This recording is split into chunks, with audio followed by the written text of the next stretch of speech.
Shalom Ouvracha, mes chers amis, un miracle extraordinaire du 7 octobre.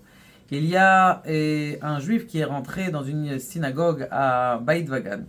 Et ce juif demande au rav de la Kehila est-ce qu'il a la possibilité, le zrout, de parler. Il n'avait pas l'air d'un monsieur qui était rabbin, mais juste d'un, comment on appelle ça, quelqu'un qui a envie de raconter son histoire. Et donc ce monsieur, il se lève dans la synagogue vendredi soir et il parle au public. Il dit est-ce que je vous avais entendu parler de Kfar Aza? Et j'imagine qu'il y a quelques semaines ou il y a quelques mois déjà, vous n'avez pas entendu de ce petit village, et maintenant vous savez qu'il existe un village comme ça. Eh bien, sachez que je viens de ce village. Et Baruch Hashem, je suis vivant et je vais vous raconter qu'est-ce qui s'est passé, comment ça se fait que je suis vivant. Et vous allez voir la force que ce qu'on a pour cette Géoula extraordinaire qu'on doit apprendre et qu'il y a des gens qui ne savent pas encore.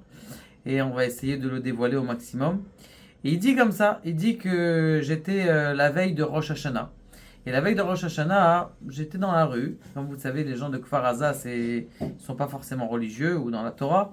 Et donc ce qui s'est passé, c'est que donc j'étais à Tel Aviv. Il y a un Kanira Chabad qui est venu me voir. Il m'a dit, écoute, ça t'intéresse de mettre les téfilines? Alors dans sa tête, il s'est dit, moi, qu'est-ce que je vais mettre les téfilines? Oui, non, machin. Il a dit, qu'est-ce que tu perds? De toute façon, c'est une connaissance en plus. Mais les téfilines, ma abaya. Et donc ce type-là, même s'il avait, comme on appelle ça, une bataille entre lui-même, est-ce qu'il met les téfilines, pas les téfilines, il s'est décidé, je vais mettre les téfilines. Et donc le jeune garçon qui était en face de lui, il lui dit, Shema Israël. Quoi? Shema Israël. Là, il se rappelle, donc ouais, il avait entendu un petit peu cette phrase, donc il dit Shema Israël, Adonai Eloheinu, Adonai Echad. Répète après moi, Ve'avta. Il lui fait dire un petit peu, en tout cas, ce qui se rappelait en tout cas, c'est Shema Israël, Hashem Elokeinu, Hashem Echad. Là, les jours passent, il dit à ses enfants, écoutez, Rosh Hashanah, on va garder un petit peu. Kippour arrive, il dit à Rosh Hashanah, je vais jeûner. Il dit à ses enfants, je vais jeûner. Les enfants, ils voient un petit changement un petit peu chez eux, mais bon, il n'était pas non plus devenu le grand religieux encore qui connaissait la Torah. Et donc les fêtes de Sukkot sont passées, et donc le 7 octobre est arrivé, Simchat Torah. Et bizarrement, ils entendent comment on appelle ça, des azakot, donc des sirènes. Maintenant, il dit, chez nous, l'habitude qu'on a, c'est que les sirènes, ça ne nous fait pas peur, puisque c'est l'habitude. En plein milieu de la semaine, en plein milieu de rien du tout, des fois on peut entendre une sirène, on rentre dans le mamad, dans le miklat, dans l'abri, et on continue notre journée. Donc c'est ce qu'on a fait, on est rentré dans l'abri, mais là, on a entendu un peu de changement, c'est qu'il y avait énormément de bombes, et en plus de ça, on a commencé à entendre dans le village des gens qui parlaient en arabe, à Kfar Aza. Vous savez que c'était la plus pire. Et donc ce qui s'est passé, c'est que il a dit je suis parti fermer la porte, on est rentré dans le miklat, et on entend de l'arabe, on a fermé le miklat bien sûr, l'abri, et on s'est mis là-bas, on a avancé, maintenant je savais pas quoi faire moi. Maintenant il y a un moment où on entend les arabes de plus en plus, les terroristes de plus en plus venir, et à essayer de rentrer dans notre maison. Ils commencent à rentrer dans notre maison, on entend la cuisine exploser, on entend les chambres exploser, et moi je savais pas quoi faire. La seule chose que je connaissais, c'était Shema Israël, Hashem Elokeinu, Hashem Echad. Et donc, j'ai pas arrêté de répéter Shema Israël, Adonai Eloheinu, Adonai Echad. On sentait la mort déjà partout. J'étais moi et ma famille dans toute cette pièce-là. Et ils ont commencé à rentrer dans les chambres, les unes chambres après les autres. On sent qu'il y avait sur les meubles des trucs, dans les lits, il y avait des balles. Et Shema Israël, Hashem Eloheinu, Hashem Echad. J'ai pas arrêté de répéter. J'ai dit à mes enfants de répéter.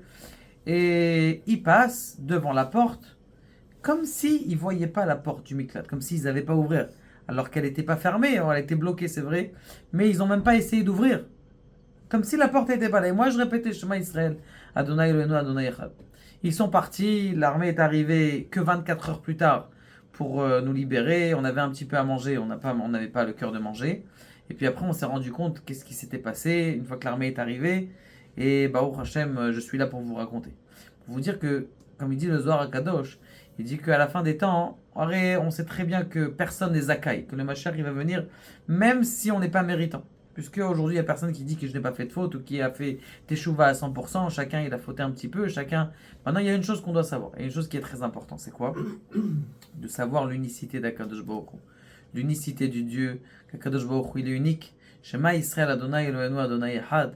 Et comme vous connaissez cette histoire du Rav Shach, il a dit le Rav Shach une fois, on a dit à un de ses élèves, On lui a dit, viens, s'il te plaît, tu prépares toi le petit déjeuner à Rav Shach. Il a dit, d'accord, je prépare le petit déjeuner à Rav Shach. Et on lui a dit à 8h30, 8h30.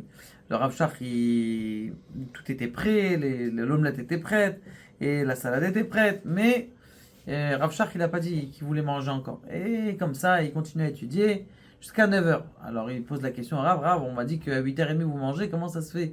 Il dit, non, j'ai pas le cœur de manger à 8h30. Je vais t'expliquer pourquoi. Parce que tous les enfants à 8h30 en Israël, ils rentrent à l'école. Et 8h30, c'est l'heure de la tfila chez les petits religieux. Et eux, il y a des gens qui rentrent et qui savent même pas Shema Israël, Hashem Elokeinu, Hashem Echad.